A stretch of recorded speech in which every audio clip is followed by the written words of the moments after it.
The teams at Work Program Architects, Campfire and Company, Commonwealth Preservation Group, and Clancy and Thays Construction adapted a historic building into a creative campus to inspire architects, digital innovators, filmmakers, and startups.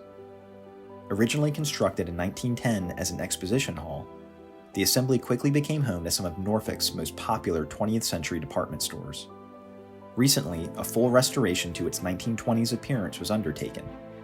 The 50,000 square foot building now includes a coffee shop, spaces open to the public, a 5-story open-air stairway, and shared resources such as a recording studio, library, rooftop terrace, event space, kitchen, and community bikes.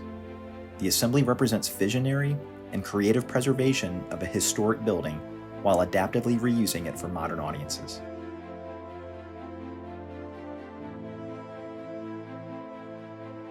The Murray Dick Fawcett House is one of the earliest homes in Alexandria and one of Old Town's oldest and least altered existing residential structures. The small city lot, which contains a 1770s timber frame and brick dwelling and a small garden, was one of the few buildings in existence in the area during the American Revolution. The property was acquired by the city of Alexandria in 2017 and underwent a multi-year, 2-phase historic exterior restoration project beginning in 2021. Before any work began, research was performed to understand the site's physical and social history.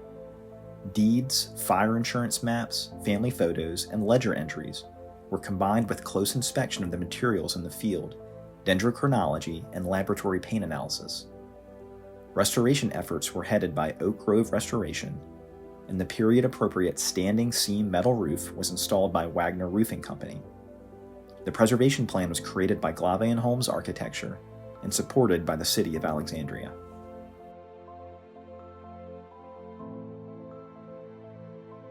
The mill in the National Historic Landmark village of Waterford was built around 1830. Since the 1940s, it was used as a site for a long-standing annual craft fair and as a symbol of the village's history and integrity. Constant inundation from the foundation by water from Catoctin Creek, in addition to other structural issues, had taken a toll on the mill over many years. Led by Glave and Holmes Architecture, the first phase of the project was to perform a full historic structure report, analyzing the building's condition and outlining a series of recommendations for long-term preservation. The recently completed second phase made the structural and architectural adaptations needed to return the building to a fully interpreted, safe, and engaging part of Waterford's heritage. Originally designed by Elijah E. Myers, Old City Hall has been an enduring presence in the heart of downtown Richmond since its completion in 1894. A recent preservation project led by architectural firm Quinn Evans incorporated a sustainable design that enhances performance while preserving the beautiful historic fabric of the building.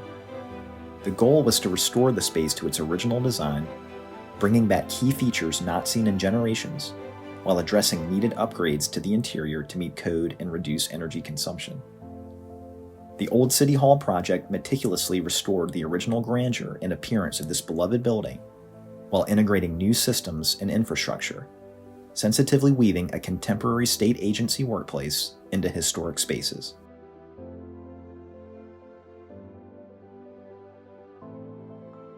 The original iron furnace at Foster Falls first opened in 1881. The Norfolk and Western Railway freight station was established 5 years later, spurring business and new construction in the area. A hotel building then opened in 1887, and the village of Foster Falls eventually had a post office, general store, distillery, and about 100 houses. But when the iron furnace closed in 1914, business disappeared. Now at the midpoint of the New River Trail State Park, the hotel building was recently preserved and reopened by the Virginia Department of Conservation and Recreation. First, the hotel was stabilized and sealed to prevent further damage from water infiltration. The design team used vintage photographs of the hotel to capture the appearance of the original roofline and porch, and exterior bricks were cleaned and repointed. The newly reopened rooms have a 19th century feel, but with modern functionalities.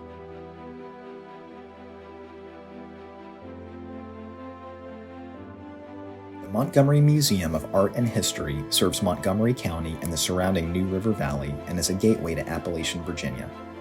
In 2021, the museum moved to a historic bank building on the town square of the county seat of Christiansburg and began to transform it into a fully functioning museum and community anchor.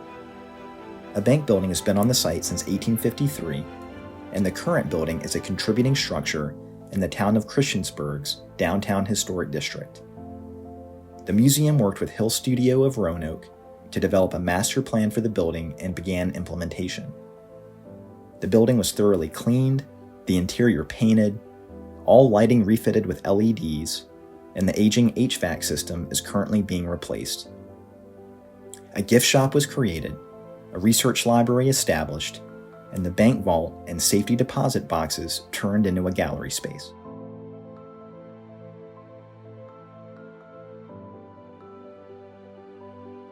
Born into a family in Danville who led and participated in the civil rights movement and the events of Bloody Monday in 1963, eBay Crawley has long connected art, history, and social change.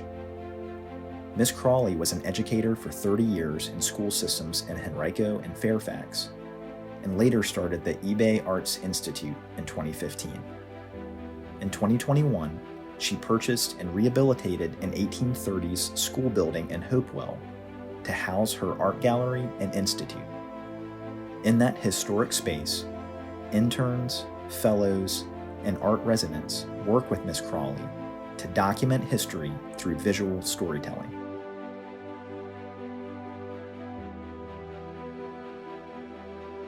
The Carver Four-County Museum is a program of the George Washington Carver Regional High School Alumni Association.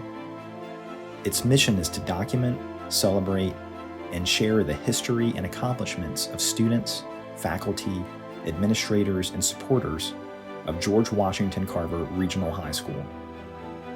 The museum is located in the original library of the high school, the first and only institution of secondary education built for minority students serving 4 counties from 1948 to 1968, Culpeper, Madison, Orange, and Rappahannock counties. The school was segregated for its entire existence. Since its official opening in 2019, the museum has showcased 12 exhibits, 10 traveling exhibits, 4 commemorative calendars, 4 virtual galleries, and 10 special video exhibits.